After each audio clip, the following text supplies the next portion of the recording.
History usually announces itself through words, chronicles, decrees, dates carved into stone or inked onto parchment. But sometimes history leaves behind something quieter and far more dangerous. Images. Images that were never meant to argue, persuade, or challenge. Images that simply record what stood in front of the observer. And it is precisely these images, silent, meticulous, and unsettling, that form the foundation of this investigation. In the 16th and 17th centuries, a curious genre of art flourished across Europe.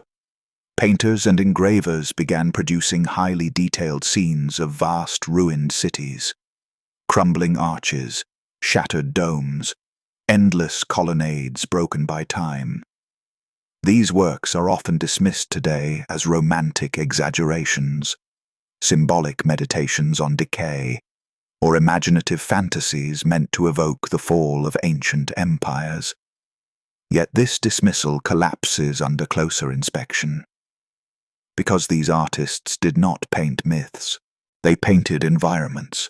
Across Italy, France, and parts of Central Europe, artists documented landscapes dominated by monumental ruins, structures so immense that the people inhabiting them appear almost incidental.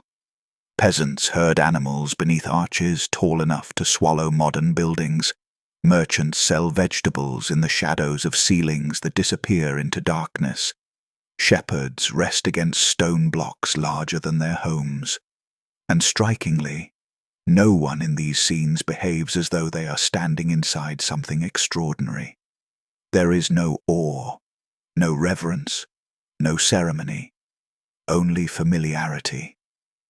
That alone should give us pause. These works differ sharply from medieval symbolic art. They are not allegories filled with mythical creatures or exaggerated proportions.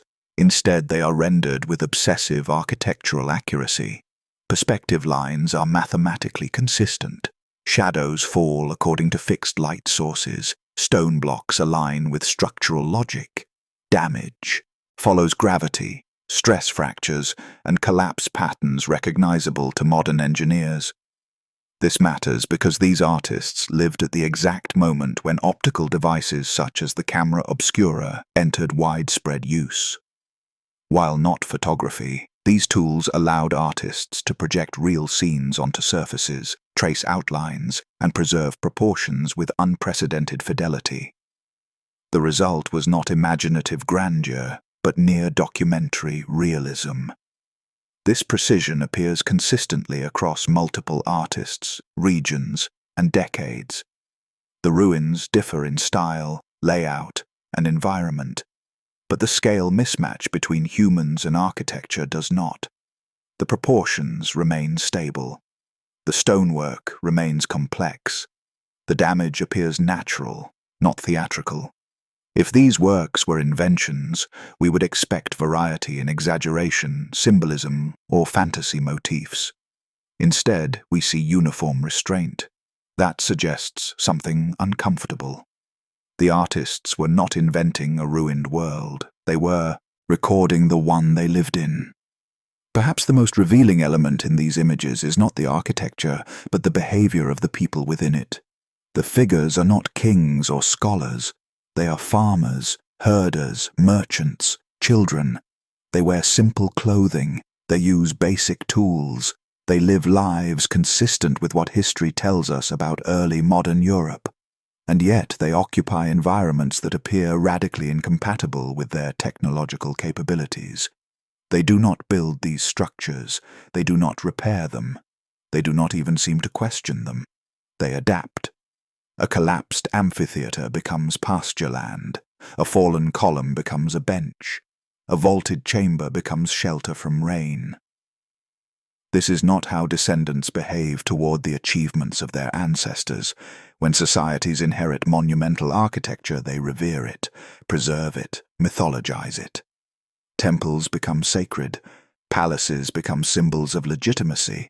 Ruins become memorials.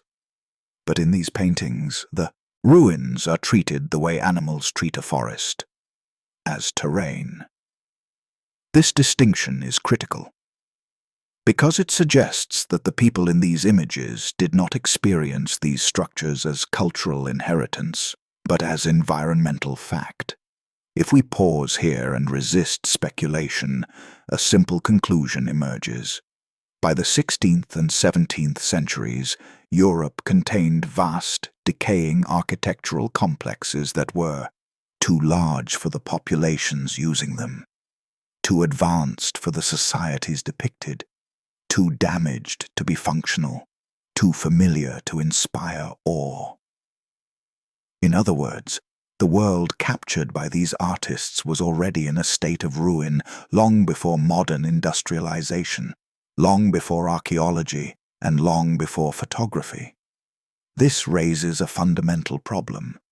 According to the official historical narrative, Europe in this period was emerging from medieval stagnation. Populations were modest, technology was limited, construction relied on human labor, simple machines, and incremental progress. Large-scale, stone architecture was rare, slow, and extraordinarily expensive. And yet, these paintings depict landscapes saturated with the remnants of construction on a scale that would challenge even modern engineering. So how did such structures come to exist? And why do the people living among them appear not as heirs, but as occupants? The standard explanation is straightforward. These artists were romanticizing the ruins of antiquity. They exaggerated Roman remains to evoke moral lessons about decay and impermanence. But this explanation fails in three ways. First, exaggeration is inconsistent with the measured precision of the drawings. Romantic art exaggerates emotion, not geometry. Second, multiple artists across decades and regions produced similar scenes with consistent proportions. Coordinated fantasy across generations is unlikely. Third, and most damning, the ruins depicted often do not correspond neatly to known ancient sites. Some structures appear larger, more complex, or differently proportioned than any documented Roman remains. Others no longer exist at all. This forces a reconsideration. Either dozens of artists independently invented the same architectural impossibilities, or they were documenting something real that later disappeared. At this stage, it is important to draw a boundary. We are not yet claiming who built these structures, when they were built, why they were built, or what destroyed them. Those questions come later. For now, we are establishing something more basic and far harder to dismiss. By the early modern period, Europe contained extensive ruins of monumental architecture that did not align with the technological, economic, or social capacities of the people living among them.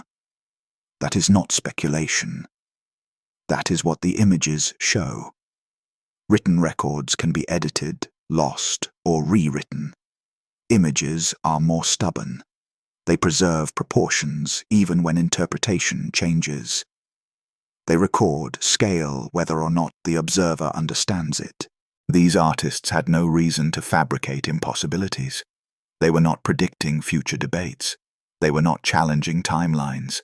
They were earning patronage, documenting landscapes, and practicing their craft. Ironically, that is precisely why their work matters. They did not know they were preserving evidence. If these images are taken seriously, if we accept that they reflect real environments, then the story of European history acquires an uncomfortable preface. A preface in which large portions of the built environment predate the societies using them.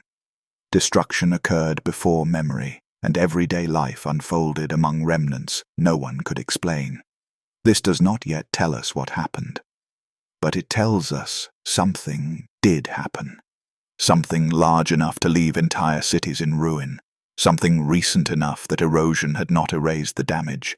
Something forgotten enough that people no longer recognized what they lived inside. And that brings us to the next question. If, These structures were real, and if the people using them clearly did not build them, then the most immediate problem is not destruction, it is scale, because the mismatch between human beings and the world they inhabit in these images is so severe that it demands explanation. That is where we go next. If the ruin paintings only showed decay, they could be dismissed as artistic melancholy. If they only showed grandeur, they could be explained as exaggeration. But there is one feature that resists every easy explanation, because it is not emotional, symbolic, or interpretive. It is mathematical. The structures depicted in these images are not merely large. They are disproportionately large relative to the human figures occupying them. The mismatch is so extreme, so consistent, and so unnecessary that it becomes the most immediate and troubling anomaly in the entire record. This is not a matter of opinion. Scale can be measured. Across dozens of ruin paintings, a pattern repeats with unsettling consistency. Doorways rise 3 to 4 times taller than the people passing beneath them. Arches span widths that would swallow modern houses. Columns rival the diameter of mature trees. Ceilings soar so high that their upper reaches vanish into shadow even in daylight scenes. These are not isolated flourishes, they are systemic features. If an artist wished to convey grandeur, they could exaggerate height while preserving functional proportion. But these structures violate the most basic architectural principle: design around the user. Human architecture, across all cultures, eras, and technologies, scales to the body. Steps match stride length. Doorways accommodate height. Ceilings reflect heating needs. Windows balance light with insulation. Even monumental buildings built to inspire awe still maintain functional human ratios. But the structures in these paintings do not. They appear indifferent to the people who use them. Consider a doorway, 20 feet tall. It requires more material, more labor, more engineering, and more energy to build than a doorway sized for humans. It is harder to seal against weather, harder to defend, harder to maintain, and harder to heat. There is no advantage to such a design for a society using hand tools, animal labor, and pre-industrial logistics. The same is true for massive vaulted ceilings. In cold climates, they are thermally inefficient. In hot climates, they trap heat. Lighting such spaces before modern illumination would be difficult and wasteful. Acoustics become problematic. Maintenance becomes dangerous. And yet these features appear repeatedly. Not in palaces alone, not in temples alone, but in structures whose purpose is unclear or entirely absent. This suggests something important. These buildings were not optimized for the societies shown living among them. Equally revealing is how the human figures interact with this architecture. They do not occupy these spaces fully. They cluster at ground level. They use corners, edges, collapsed sections. They avoid the vast interior volumes except as passageways. Markets form under arches, not within halls. Animals graze in courtyards that dwarf them. Shelters are improvised from rubble rather than purpose-built rooms. This behavior is consistent with adaptation, not inheritance. When people inhabit spaces they built, they use them confidently and intentionally. When people inhabit spaces they did not build, they use them cautiously and minimally. The paintings overwhelmingly show the latter. One of the most common defenses is that exaggerated scale was symbolic, meant to convey the greatness of past civilizations and the smallness of modern man. But symbolism has limits. Symbolic art exaggerates selectively. It distorts meaning, not mechanics. These paintings, by contrast, are mechanically coherent. Load-bearing elements align correctly. Structural failures follow realistic collapse patterns. Perspective remains consistent throughout the scene. If scale were symbolic, it would be inconsistent. But it is not. It is uniform. Moreover, symbolism does not explain why multiple artists, across regions and generations, independently chose the same exaggerated ratios, nor does it explain why they populated these scenes with ordinary laborers instead of allegorical figures. Symbolism seeks message. These images record environment. Now we confront the uncomfortable comparison. To construct architecture of this scale requires extensive quarrying operations, transportation systems capable of moving multi-ton stone blocks, lifting mechanisms far beyond simple pulleys, precise measurement systems, skilled labor trained over generations, centralized planning and coordination. None of this aligns with the societies depicted. The people in these paintings use wooden carts, pack animals, hand tools, and improvised scaffolding. Their infrastructure is local, fragile, and limited. The gap between what exists and what the people can produce is enormous. And it raises a critical question. If these people did not build these structures, who did? It is tempting to reduce this problem to size alone. But size is not the core issue. The deeper problem is optimization. These buildings are not merely large. They are precisely large.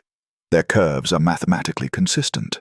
Their symmetry suggests advanced planning. Their stone joints fit with tolerances that even modern restoration struggles to replicate. This level of precision does not emerge accidentally, nor does it arise from brute force alone. It requires systems. Systems that are nowhere to be found in the historical record of the people depicted. Here is where the official narrative quietly fractures. We are told that medieval and early modern societies inherited knowledge from antiquity, that Roman engineering was preserved, rediscovered, and eventually surpassed. But inheritance leaves traces. Descendants preserve techniques, even if imperfectly. They leave manuals, apprenticeships, oral traditions, partial reconstructions. Yet Renaissance architects openly admitted they could not replicate ancient methods. They admired ruins precisely because they did not know how they were built. They guessed. They approximated. They experimented. That is not inheritance. That is reverse engineering. And reverse engineering only occurs when the original builders are gone. Scale also tells us something else, something subtle but powerful. Large structures weather differently than small ones. Massive stone blocks erode slowly. Fine detail degrades first. Sharp edges soften over time. Cracks widen gradually. In the paintings we see a specific stage of decay. Edges are broken but still sharp. Ceilings have collapsed but surfaces remain smooth. Vegetation has begun to intrude, but has not yet claimed the structures fully. This suggests not ancient antiquity, but relative youth. If these structures were thousands of years old, they would appear far more eroded or far more reconstructed. Instead, they look abandoned. When all of this is taken together, a picture forms that is difficult to reconcile with conventional history. The people in these images live in a world that does not fit them. They do not control it. They do not understand it. They do not replicate it. They merely exist within it. This is not the relationship of builders to buildings. It is the relationship of occupants to environment. And that distinction matters, because it suggests that the scale mismatch is not a decorative choice, not an artistic exaggeration, and not a symbolic gesture. It is evidence. Evidence that the built environment predates the societies using it. At this stage, we still resist the temptation to leap ahead. We do not yet claim that the builders were non-human, that the structures served unknown technological purposes, that a global catastrophe occurred. Those interpretations must earn their place. For now, we hold to what the scale itself forces us to accept. The architecture depicted in these paintings was not designed around the physical, social, or technological needs of the people shown living among it. That is a factual contradiction. and contradictions demand resolution.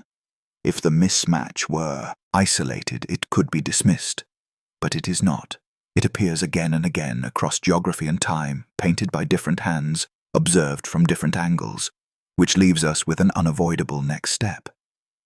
If the people did not build these structures, and if the scale suggests a different set of priorities, then we must ask not only who built them, but when.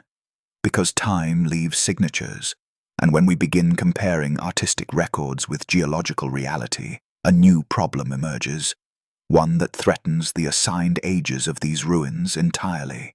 That problem is erosion, and it refuses to lie. Stone does not care about stories. It does not respond to ideology, authority, or tradition. It does not recognize timelines written by historians or dates printed in textbooks. Stone responds only to physics, wind, water, temperature, pressure, time. Because of this, erosion is one of the most reliable witnesses to the past.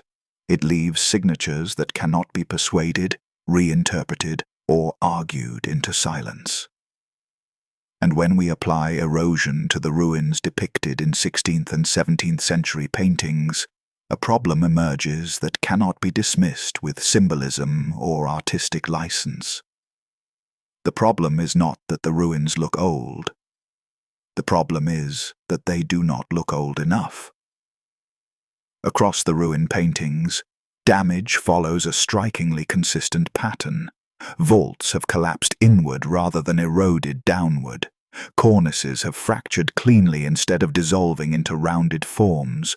Stone blocks show breakage along stress lines, not the softened contours expected after millennia of exposure.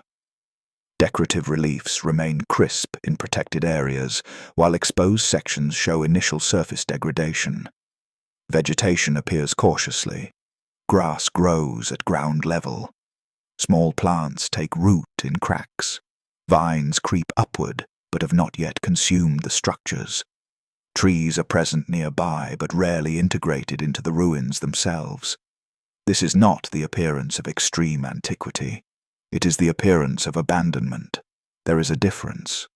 Ancient ruins that have stood for thousands of years tend to show advanced biological integration. Roots penetrate deep into masonry. Soil accumulates in layers. Structural voids fill gradually. Edges round off. Sharp fractures disappear. But the ruins in these paintings appear caught mid-process. Something has happened to them, but not long ago in geological terms. This paradox becomes sharper when we bring photography into the picture. By the late 19th century, many of the same structures depicted by ruin artists were photographed.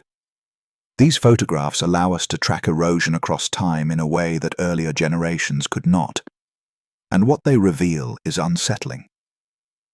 Across a century or more of photographic records, the rate of visible erosion is slow. Cracks widen slightly. Surfaces darken. Minor fragments fall. But the overall form remains strikingly stable. In some cases, structures officially dated to Roman times show negligible change across 120 to 150 years of photographic documentation. This matters because erosion is not linear.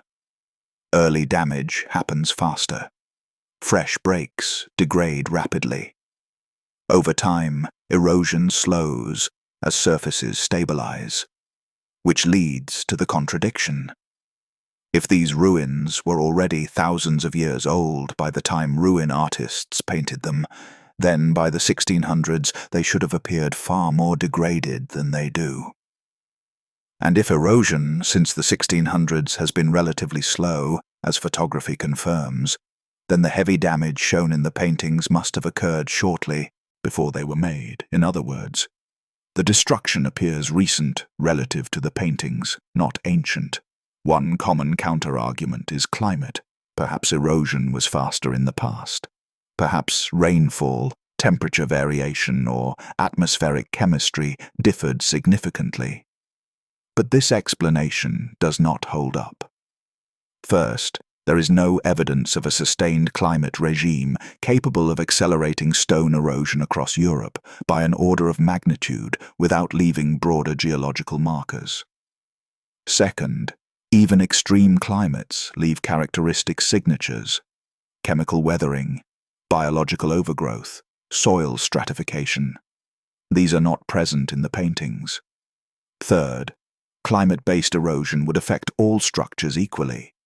Yet we see selective damage, ceilings collapsed while walls stand, arches broken while columns remain intact. This is consistent with sudden stress events, not gradual decay. Look closely at how destruction manifests in these scenes. Collapsed ceilings show debris piled directly beneath the break. Stones have not yet been scattered by centuries of freeze-thaw cycles. Fracture edges remain angular. Load-bearing failures appear recent relative to the surrounding environment. In several paintings, people walk beneath partially collapsed structures with little concern, as though the collapse happened long enough ago to feel safe, but not long enough for nature to erase the evidence. This is a narrow window in time. It suggests generations, not epochs. Plants act as a biological clock. Large ruins abandoned for millennia become ecosystems. Trees grow within walls. Root systems reshape stone. Soil layers deepen. But in the paintings, vegetation appears tentative. Life is returning, but it has not yet claimed dominance. This indicates a post-destruction environment that has stabilized but not matured. Again, the implication is not ancient age, but recent ruin. When erosion patterns from paintings are compared to modern photographs, an uncomfortable conclusion emerges. The damage depicted by ruin artists aligns with structures that were recently destroyed, recently abandoned, recently exposed to the elements, not with structures that had been standing in ruin for thousands of years. This does not mean the structures themselves were recently built, but it strongly suggests the destructive event that damaged them occurred closer to the time of the paintings than official history allows. Let us pause and state this carefully. If a structure is officially dated to, say, 2,000 years ago, and if erosion over the last 150 years has been minimal, then the heavy damage depicted in the 1600s cannot represent natural decay accumulated slowly over 2 millennia. The math does not work. Either erosion behaved radically differently in the past without leaving evidence, or the assigned age of destruction is wrong. There are only two options, and one of them destabilizes the timeline. Architecture can be misinterpreted, paintings can be dismissed, texts can be rewritten. Erosion cannot. It is not subject to cultural memory or institutional authority. It records time physically, not narratively, and what it records here is a mismatch between assigned age and visible decay. This mismatch forces us to reconsider not only when these structures were built, but when they were damaged, which brings us to a new threshold. If the destruction was relatively recent, then the people living among the ruins were not separated from the event by thousands of years. They were separated by memory, and memory can be erased. A society living among recently ruined megastructures would experience confusion, disorientation, loss of knowledge, a breakdown of continuity. And if that society lacked the tools or understanding to repair what was lost, it would adapt rather than rebuild. That is exactly what the paintings show. At this point, we still avoid speculation about cause. We are not yet invoking floods, earthquakes, celestial impacts, or global catastrophes. We are only acknowledging what erosion insists upon. The ruins depicted in 16th and 17th century paintings were not the product of slow decay stretching back into deep antiquity. They were the aftermath of something more recent, something disruptive, something that left structures standing but broken. If destruction occurred closer to the early modern period than official history admits, then the next question becomes unavoidable. Why does the historical record not reflect such an event? Why is there no widespread acknowledgement of a massive collapse that left entire regions filled with ruined megastructures? Why do timelines proceed smoothly where physical evidence suggests rupture? To answer that, we must look not at stone, but at time itself. Because at precisely the point where erosion tells us something is wrong, history performs a strange maneuver. It resets the clock. When physical evidence contradicts written history, one of them must yield. Stone and erosion have already begun to strain the official timeline. But the most revealing contradiction does not come from architecture or geology. It comes from timekeeping itself. Calendars are not neutral tools. They encode authority, continuity, and collective memory. To control time is to control history. And when we examine how time was handled around the turn of the 17th to 18th centuries, we encounter a rupture so abrupt and so widespread that it demands explanation. Something happened to time. Around the late 16th and early 17th centuries, Europe underwent a sweeping reform of its chronological system. Dates were standardized. Older counting systems were abandoned. Entire spans of recorded time were reclassified, compressed, or discarded. This was not a local adjustment. It occurred across regions governed by different rulers, speaking different languages, and operating under different legal traditions. Yet the outcome was uniform. A single dominant timeline replaced multiple older ones. Before this reform, Europe did not count time in a single way. Different regions used different eras. Some counted years from the creation of the world, others from the founding of cities, reigns of rulers, or religious milestones. These systems extended far back, thousands of years in some cases. Then, abruptly, they were gone.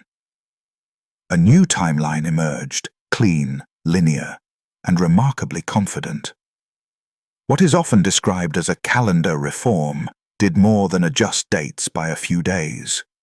It rendered entire chronological frameworks obsolete.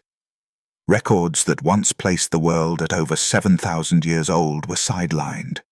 Chronologies that conflicted with the new standard were labeled errors, myths, or misunderstandings. The past was not merely reorganized, it was shortened. And crucially, this shortening occurred precisely during the period when ruin artists were documenting a world filled with large-scale destruction and architectural remnants that no longer fit neatly into historical categories. This coincidence matters. Historians describe this transformation as a necessary administrative reform, a rational effort to synchronize calendars, correct accumulated errors, and improve record-keeping. But this explanation fails under scrutiny. Administrative reforms do not require discarding millennia of recorded chronology. They do not require redefining the age of the world. They do not require suppressing competing timelines wholesale. Most importantly, they do not occur in isolation from broader cultural upheaval. Yet this reform coincides with a period of profound instability. Wars, plagues, population displacement, economic disruption, and radical shifts in intellectual authority. Reform suggests refinement. What we see looks more like replacement. To understand why a timeline would be reset, we must ask a simple question. Who benefits? A synchronized timeline creates centralized authority. It establishes a single narrative of the past. It defines which records are legitimate and which are not. It determines who inherits legitimacy from antiquity and who does not. In a world emerging from disruption, this power is invaluable. If a society finds itself surrounded by remnants of a past it cannot explain, ruins too large, technologies too advanced, destruction too widespread, it faces a problem. Either acknowledge a collapse that undermines the legitimacy of current institutions, or redefine the past so that the present appears continuous and orderly. One of these choices preserves stability, the other invites chaos. This is where the so-called Dark Ages enter the picture. According to the standard narrative, Europe experienced a millennium-long period of stagnation following the fall of Rome. Knowledge was lost. Technology regressed. Construction halted. Progress slowed to a crawl. This explanation serves a function. It creates a buffer, a vast temporal gap that absorbs anomalies. Any structure that seems too advanced can be pushed backward into this fog. Any missing knowledge can be attributed to loss. Any contradiction can be buried in the darkness. But this raises another problem. Human societies do not stagnate uniformly for 1,000 years. They adapt, they innovate, they rebuild. A continent-wide technological amnesia without a clear cause is not consistent with known patterns of human behavior. Unless the Dark Ages are not a real period of stagnation, but a narrative insertion, a placeholder designed to cover a rupture. The erosion evidence suggests that large-scale destruction occurred closer to the early modern period than official history allows. The paintings show the aftermath. The ruins show recent damage. The people show adaptation without understanding. And then, almost immediately afterward, the timeline is rewritten. This sequence is difficult to ignore. Destruction, disorientation, reconstruction of authority, rewriting of time. Again, restraint is essential. We are not claiming that specific individuals engineered this reset with malicious intent. We are not claiming a coordinated conspiracy across all of Europe. Historical processes do not require centralized villains. They require incentives. A fragmented world emerging from catastrophe would naturally gravitate toward narratives that restore order, legitimacy, and continuity. Rewriting time accomplishes all three. Timekeeping is memory. When you erase dates, you erase context. When you compress centuries, you blur cause and effect. When you redefine eras, you redefine responsibility. If a civilization collapsed and left behind ruins that could not be explained, redefining the past would be the most efficient way to neutralize the threat those ruins posed to authority. They become ancient. They become mysterious. They become safely distant. Perhaps the most telling detail is not what is said, but what is not. There is no clear, detailed, pan-European record describing a civilization-ending catastrophe around this time. No unified memory of mass destruction. No acknowledgement of a world-shattering event. But absence of evidence is not evidence of absence, especially when incentives exist to suppress memory. Trauma is often followed by forgetting. When we align the evidence, a pattern emerges. Architecture suggests inheritance without understanding. Scale suggests builders absent from the record. Erosion suggests recent destruction. Timeline reform suggests memory discontinuity. Individually, each can be dismissed. Together, they point toward a break in continuity. Not a gradual transition, a rupture. If the timeline was reset to smooth over a discontinuity, then the next question becomes unavoidable. What kind of society existed before the reset? Not in myth, not in legend, but in material reality. Because whatever built the structures documented by the ruin, artists possessed capabilities far beyond those of the people who inherited them. And if that society vanished suddenly enough to require history itself to be rewritten, then understanding it becomes more than academic curiosity. It becomes the key to understanding why our own world begins where it does, and why it refuses to look further back. To answer that, we must confront the builders themselves, not as gods, not as fantasies, but as a missing chapter in human history. That is where we go next. Once scale, erosion, and chronology are placed side by side, one conclusion becomes unavoidable. The people living among the ruins did not build them. This is not an insult to their intelligence or creativity. It is an assessment of capability, and capability leaves unmistakable traces. If a civilization builds something, it leaves behind more than stone.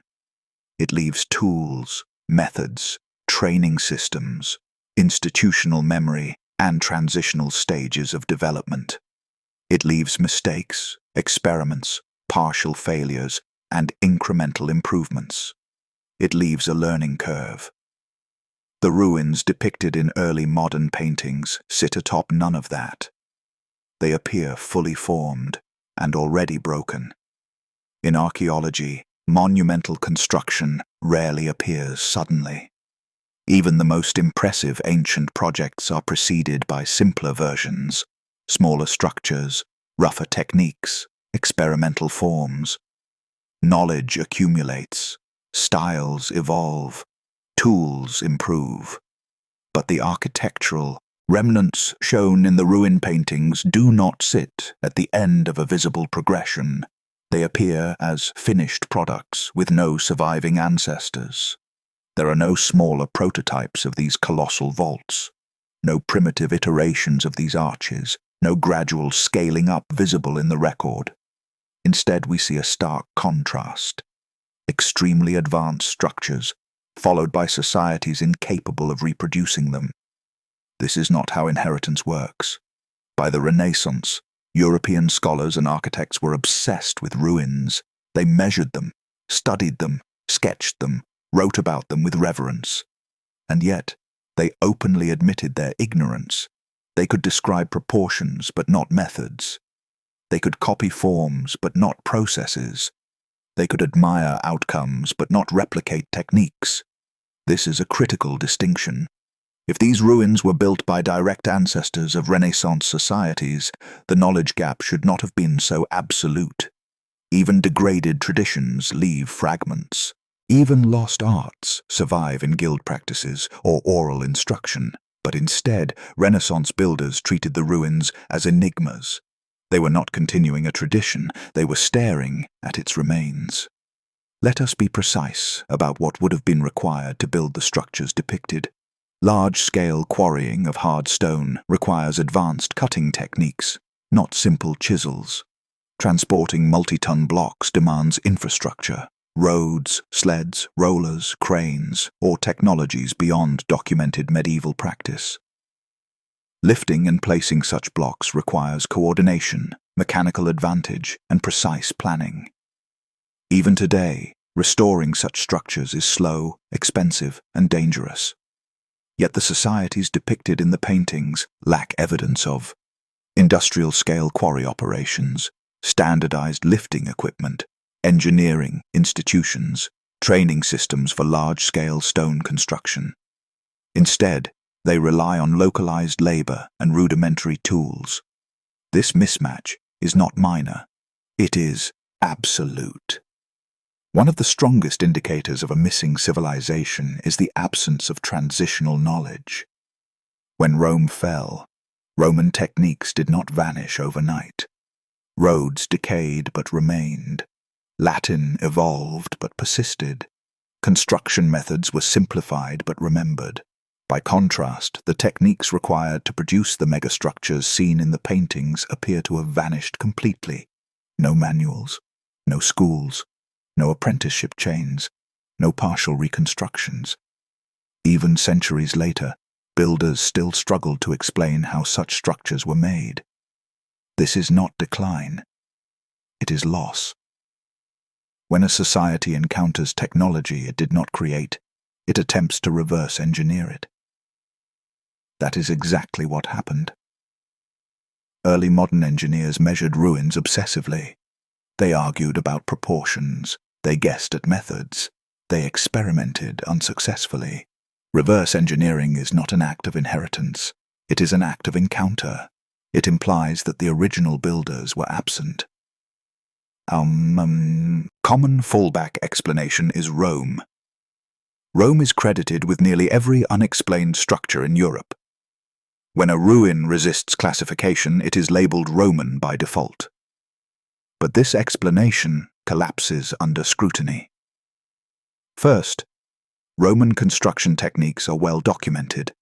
They used concrete extensively. They favored standardized components. Their stonework, while impressive, follows recognizable patterns. Many of the structures depicted in the paintings do not. Second, Roman architecture evolved over time. We can trace its development, improvements, and regional variations. The megastructures shown in the paintings do not fit neatly into this progression. Third, Roman infrastructure did not disappear without trace. Roads, aqueducts, and urban layouts persisted. But the techniques required to build the most extreme structures in the paintings did. This suggests that even if Rome reused or inhabited some of these structures, it may not have built them. Another overlooked factor is energy. Construction on this scale requires enormous energy input, human, animal, mechanical, or otherwise. Medieval societies were energy poor.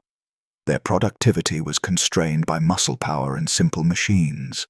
To build on the scale depicted routinely, not exceptionally, requires an energy surplus far beyond what is documented. This implies either a vastly larger population, far more advanced mechanical systems, or technologies no longer present. None of these align with the historical record of the people shown living among the ruins. The simplest explanation that fits the evidence is also the most uncomfortable. The builders of these structures were not the direct ancestors of the people who inherited them. They were a separate civilization. One capable of massive coordinated construction, precision stonework, long-term planning, energy utilization beyond early modern means, and that civilization disappeared. Not gradually, not partially, but completely enough that its methods were lost. Again, restraint matters. We are not yet claiming non-human builders, supernatural origins, advanced machines of unknown type. We are only acknowledging what the evidence allows. The technological capabilities required to build the structures depicted do not exist in the societies that inherited them. That gap must be explained. Why does written history not describe such builders? Because written history is preserved by survivors. If a civilization collapses and its survivors lack the knowledge to understand what was lost, the record becomes fragmentary. Myths replace manuals, legends replace engineering, and over time the memory fades. What remains are stones and confusion. If a technologically capable civilization existed and vanished, then its disappearance becomes the central mystery. But before we confront how or why it vanished, we must examine something even more revealing than stone or tools. We must examine the people who inherited the ruins. Because human behavior, when observed carefully, reveals whether people are custodians of a legacy or occupants of an environment they did not create. And that distinction is visible in the paintings. That is where we turn next. When written records are unreliable and physical remains are ambiguous, behavior becomes one of the most revealing forms of evidence. Humans leave patterns not only in what they build, but in how they use what already exists. Anthropology relies on this principle because behavior exposes relationship to environment, to technology, and to memory. The ruin paintings of the 16th and 17th centuries preserve not only architecture but behavior frozen in time. And when we examine how people behave within these environments, a clear pattern emerges, one that does not align with inheritance, continuity, or cultural ownership. It aligns with adaptation. In the paintings, people move through vast ruins with ease but without intention. They do not occupy these structures as designed spaces. They occupy them opportunistically. Shelter is taken where collapse has made access easy. Animals graze where floors have fallen away. Markets form, beneath arches because they provide shade, not because they were meant to host commerce. Walls become windbreaks, columns become tie posts, stone blocks become benches or foundations for smaller huts. This behavior is practical, not reverent. There is no evidence of ritualized preservation, no attempt to restore damaged structures, no signage of cultural memory, no differentiation between sacred and profane space. The ruins are not treated as monuments, they are treated as landscape. This distinction is critical. Descendants of builders treat ruins as heritage, occupants treat ruins as environment. When societies inherit monumental structures, they engage in custodianship. Even when resources are scarce, they maintain symbolic care. Temples are cleaned, palaces are repurposed deliberately. Important structures are protected or mythologized. But in these paintings, no such behavior appears. No banners hang from arches. No ceremonies take place in grand halls. No inscriptions explain origin or purpose. Instead, we see casual use, indifference, even neglect. Stones are removed for smaller constructions.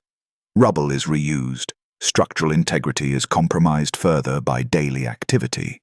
This is not how people treat the work of their ancestors. It is how people treat abandoned infrastructure. Anthropologists distinguish between continuity and rupture by observing how knowledge is transmitted. Continuity produces ritualized behavior. Even when original function is lost, form persists. Meaning is preserved symbolically. Rupture produces improvisation. Form is broken. Meaning dissolves. The behavior in the ruin paintings overwhelmingly reflects rupture. People do not appear to know what these structures were for. They do not treat them as places of origin, authority, or reverence. They treat them as spaces to survive within. This suggests that whatever civilization built these structures was not present long enough in cultural memory to leave usable narratives behind. Children appear frequently in these scenes, often interacting with ruins casually, climbing stones, playing in debris, leaning against broken walls. This matters because children are cultural mirrors. They behave according to what is normalized. If these ruins were associated with fear, sanctity, or ancestral pride, children would be guided away or taught to behave differently. Instead, the ruins are ordinary. Children play where ceilings once stood. This implies generational normalization. The ruins were not shocking remnants of a remembered catastrophe. They were simply part of the world children grew up in. Another revealing absence is myth. In societies living among ancient ruins, mythology proliferates. Stories arise to explain origin, purpose, and destruction. These myths are reflected in art, ritual, and oral tradition. Yet the ruin paintings contain no mythic framing. No gods loom over the ruins. No heroes gesture toward them. No symbolic narratives are embedded in the scenes. The artists depict these environments as mundane. This implies that whatever explanation once existed had already faded. Perhaps the strongest behavioral signal is this: the people adapt, but they do not attempt to replicate. They do not build structures of similar scale. They do not attempt to imitate design principles. They do not experiment with reconstruction. Instead, they build small, fragile additions that cling to the ruins like nests on cliffs. This behavior is telling. When people inherit knowledge, they attempt to rebuild. When people inherit environment, they adapt. The paintings show adaptation exclusively. Consider modern humans encountering abandoned industrial facilities. We do not understand every function. We do not rebuild the machinery. We use what we can: shelter, materials, space. If future observers saw only our behavior, they would correctly conclude we were not the builders. The same logic applies here. Behavior is not only physical, it is psychological. The figures in the paintings do not display awe. They do not appear overwhelmed. They do not appear curious. They appear resigned. This emotional neutrality suggests that the ruins predate personal memory. The catastrophe, if there was one, lies beyond living experience but within generational proximity, close enough to normalize, far enough to forget. Taken together, the behavioral evidence points toward a society living after a major rupture, not a gradual decline, not a slow transition, but an event that removed the builders and left behind their environment. The survivors, if they were survivors, did not possess the knowledge required to understand or maintain what remained. They adapted. And adaptation is the behavior of those who arrive after creation, not those who inherit it. At this stage, we still avoid conclusions about the identity of the builders, the nature of the catastrophe, the purpose of the structures. We are only observing relationship. And the relationship between people and environment in these paintings is not one of ownership. It is one of occupancy. Human behavior is difficult to falsify. It reflects reality, even when narratives are imposed later. The behavior preserved in these images aligns with environmental inheritance, cultural rupture, loss of technical knowledge, normalization of ruin.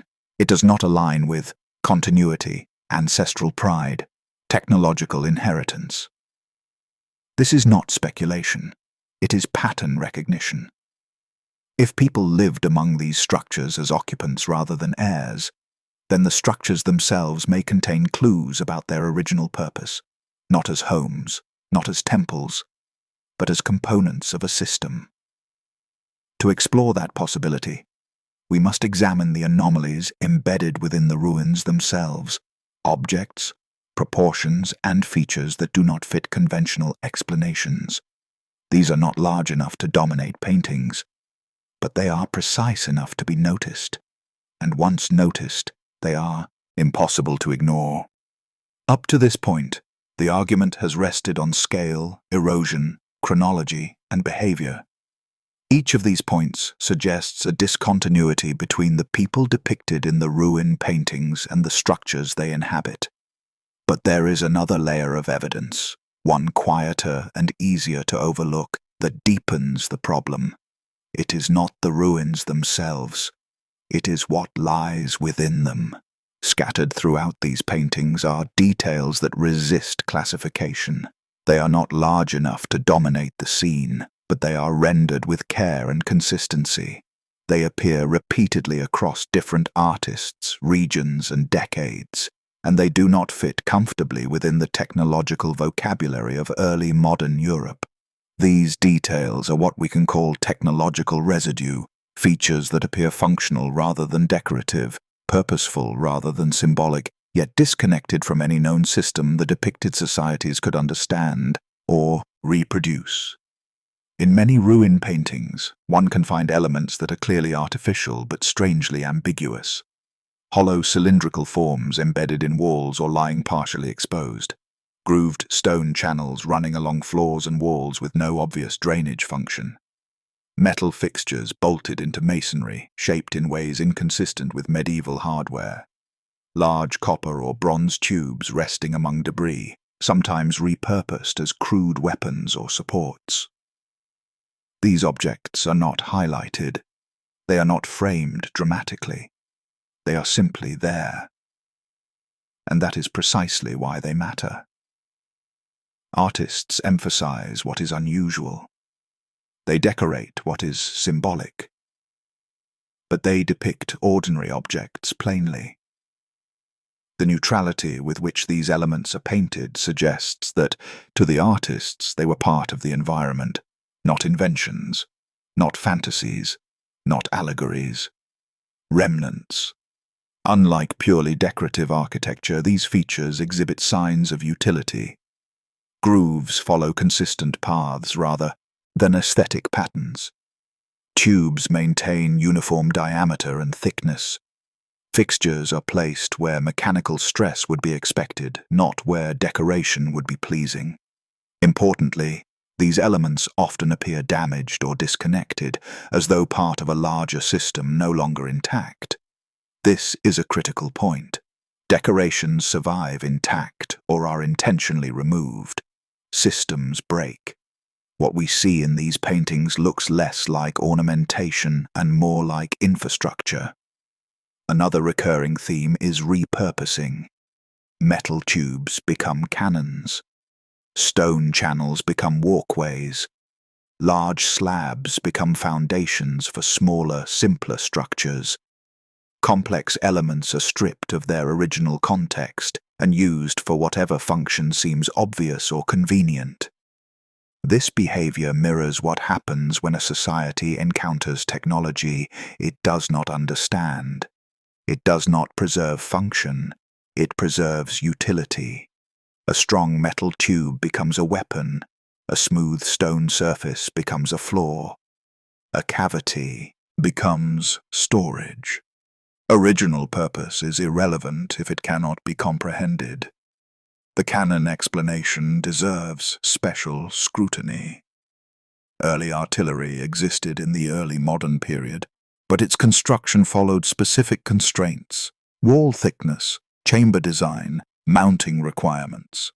Many of the tubes depicted in ruin paintings do not conform to these constraints. They are often too thin-walled for repeated explosive use, too long or too short for effective range, mounted awkwardly, as though adapted rather than designed. This suggests an inversion. Rather than cannons being designed and then depicted, existing tubes were repurposed into cannons. If so, their original function was something else entirely. Stone channels appear frequently in these ruins, carved into floors, walls, and steps. Some are shallow, some deep, some enclosed. Many do not slope consistently, making them unsuitable for drainage. They also lack associated reservoirs, cisterns, or outlets. In known water, systems, channels, follow gravity. They are redundant. They connect clearly defined components. The channels in these paintings often terminate abruptly, intersect strangely, or disappear beneath collapsed structures. This suggests they were part of a system that no longer exists. The level of precision in these elements is inconsistent with their supposed age and the societies using them. Edges are clean. Angles are deliberate. Symmetry appears where function would demand it. Even when broken, these components retain signs of careful manufacture. This is not scrap, it is debris. And debris implies prior complexity.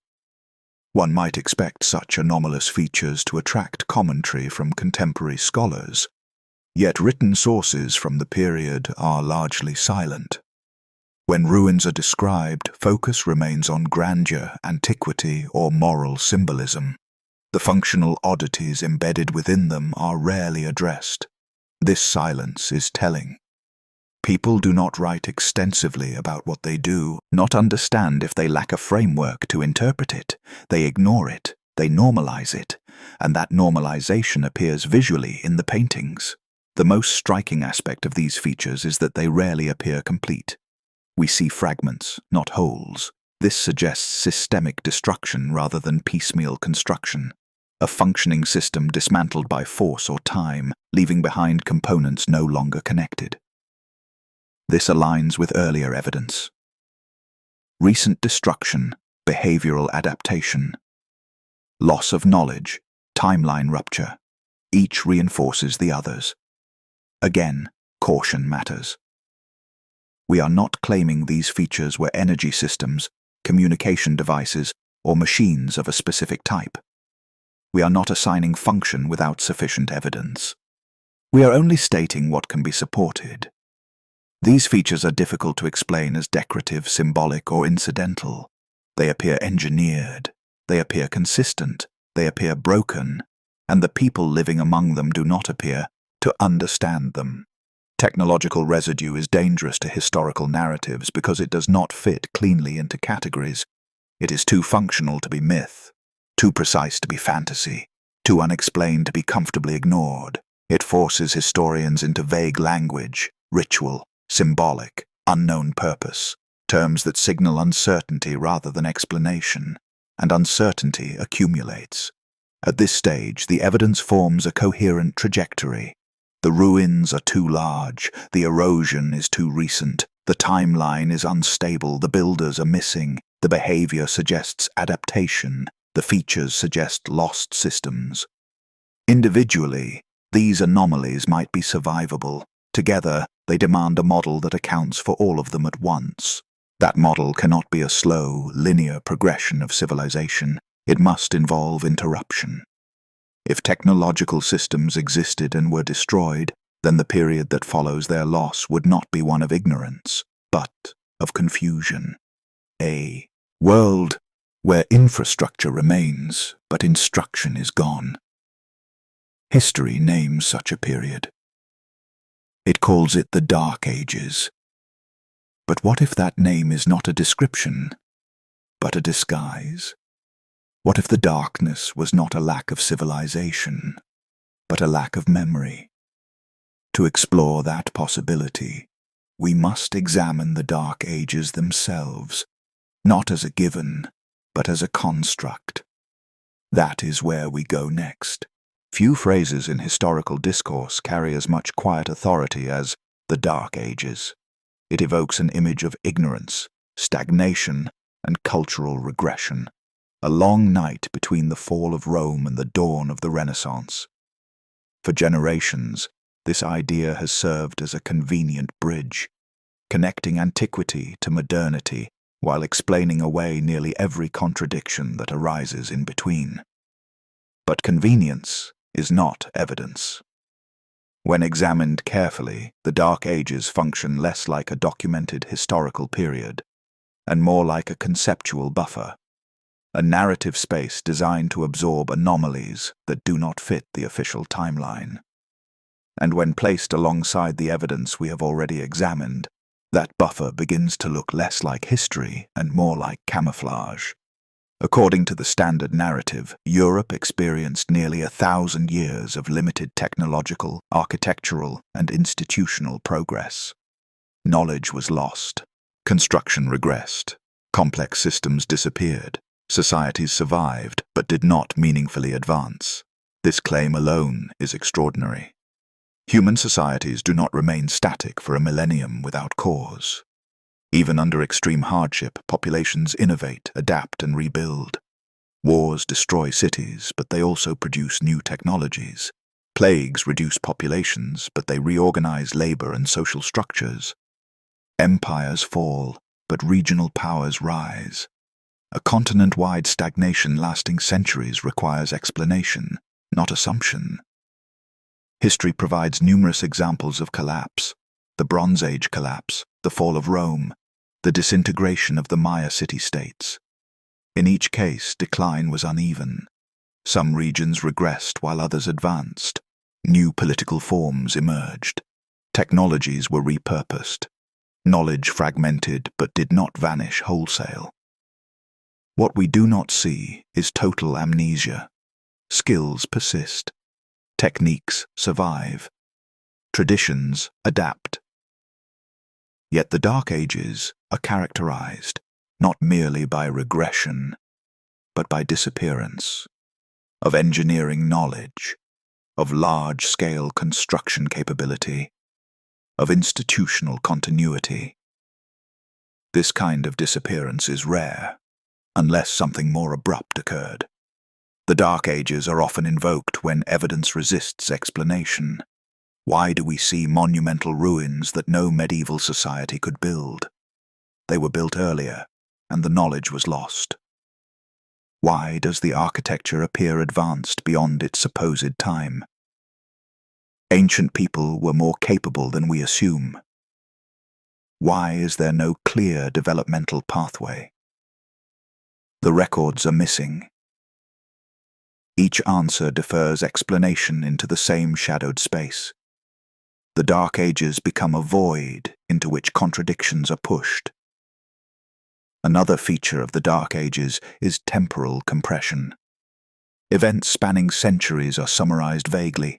Chronologies blur. Archaeological layers are broadly dated. Cultural shifts are treated as gradual even when evidence suggests disruption. This lack of resolution is unusual.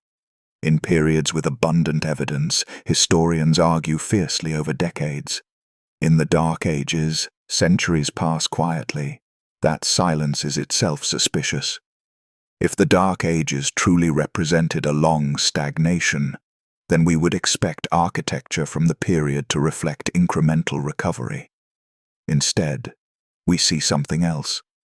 We see small, crude structures built directly atop massive ruins. We see reuse without understanding. We see scaffolding against walls that far exceed the builder's capabilities. This suggests not gradual decline from greatness, but sudden loss followed by adaptation. The Dark Ages look less like a valley and more like a cliff. Recall the earlier evidence. Ruin paintings show fresh destruction in the 16th and 17th centuries. Erosion suggests recent damage. Human behavior suggests normalization of ruin. Chronology is reset around the same period. If destruction occurred late, then the Dark Ages cannot be an early medieval phenomenon. They must be reinterpreted. Perhaps the darkness does not precede the Renaissance. Perhaps it follows a catastrophe. Consider a different definition. A Dark Age is not an age without civilization. It is an age without memory. An age where systems exist, but instructions are gone. Where people live among remnants they cannot interpret. Where myths replace manuals. Where authority fills the vacuum left by lost understanding. This description aligns remarkably well with the evidence. During the Renaissance, knowledge reappears suddenly.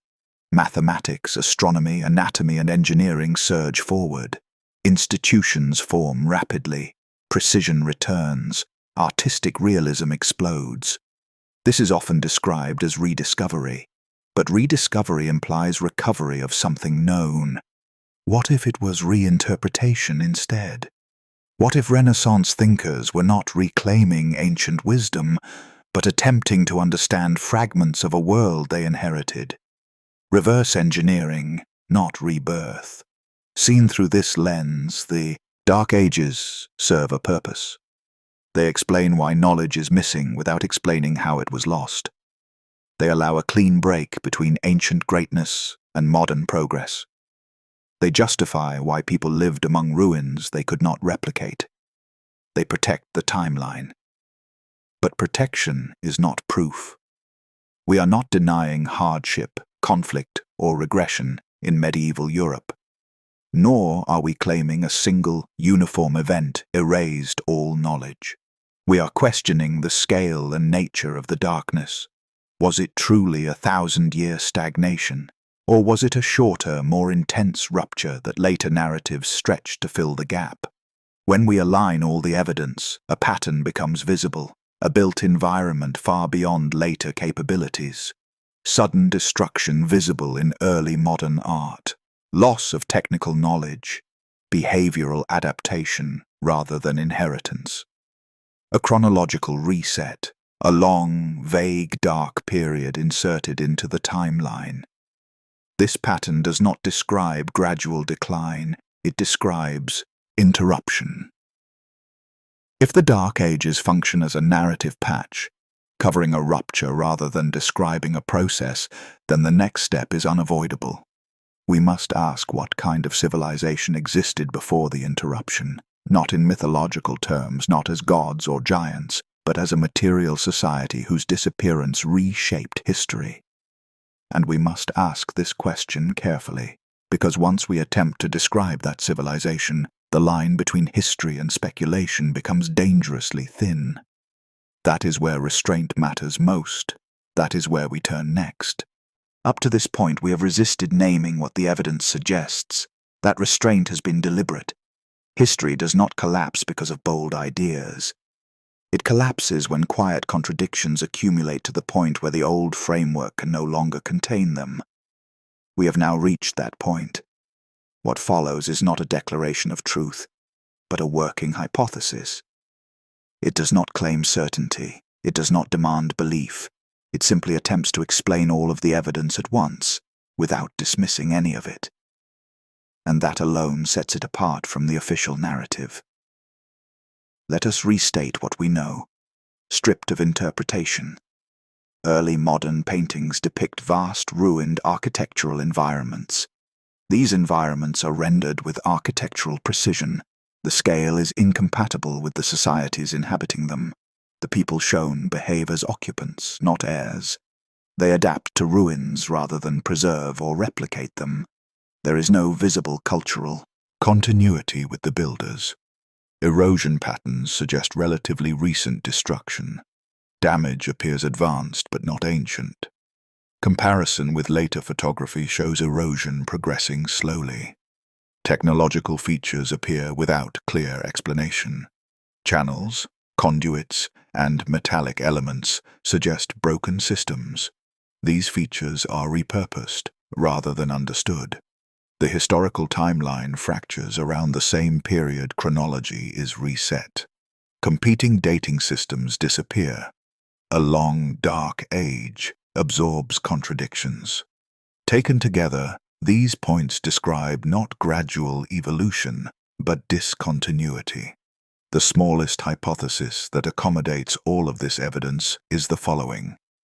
A technologically capable civilization existed in Europe prior to the societies depicted in early modern ruin paintings.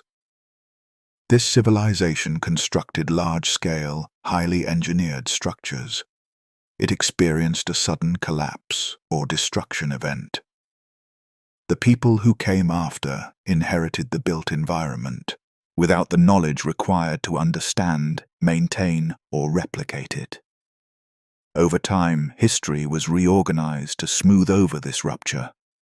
This hypothesis makes no claims about who the builders were, where they came from, or why they vanished. It does not invoke supernatural explanations. It does not require non-human intelligence. It requires only one thing: a break.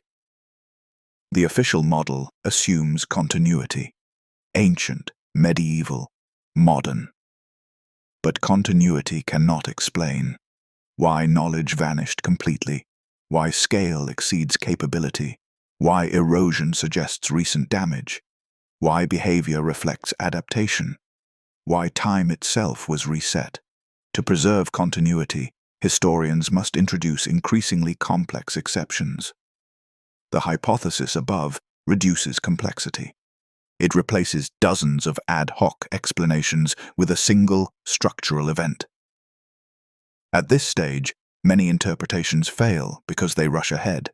Some propose giants, others propose lost super technologies, others leap to extraterrestrial explanations. All of these may be interesting, but they exceed the evidence. The strength of this hypothesis lies in what it does not assume. It does not assume extraordinary beings, magical technologies, global conspiracies. It assumes only that civilizations, like ecosystems, can collapse suddenly, and that survivors do not always understand what they inherit. History already accepts this on smaller scales. The only difference here is magnitude. Imagine a technologically advanced society vanishes today. Cities remain. Infrastructure remains. But the knowledge to maintain nuclear reactors, satellites, data networks, and power grids disappears with a small specialist population.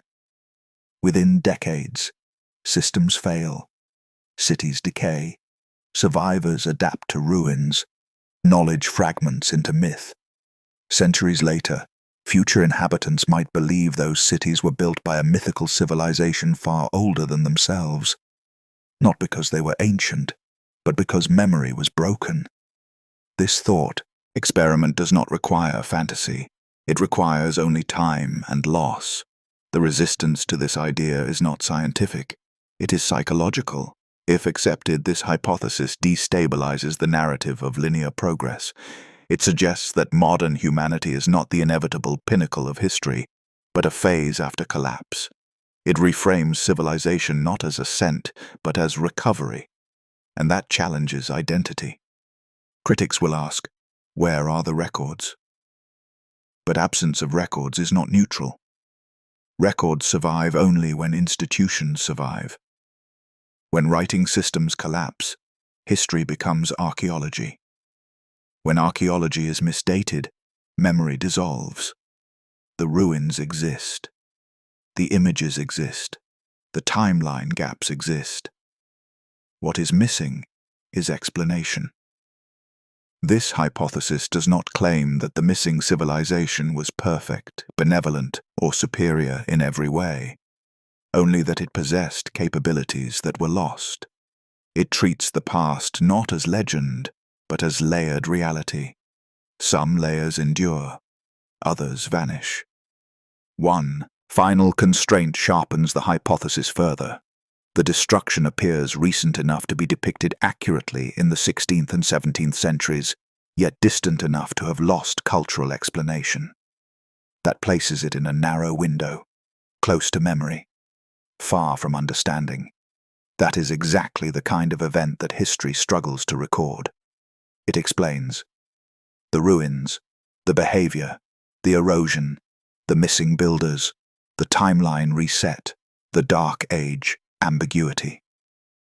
It does not yet explain the cause of the collapse, the nature of the civilization, the purpose of the structures.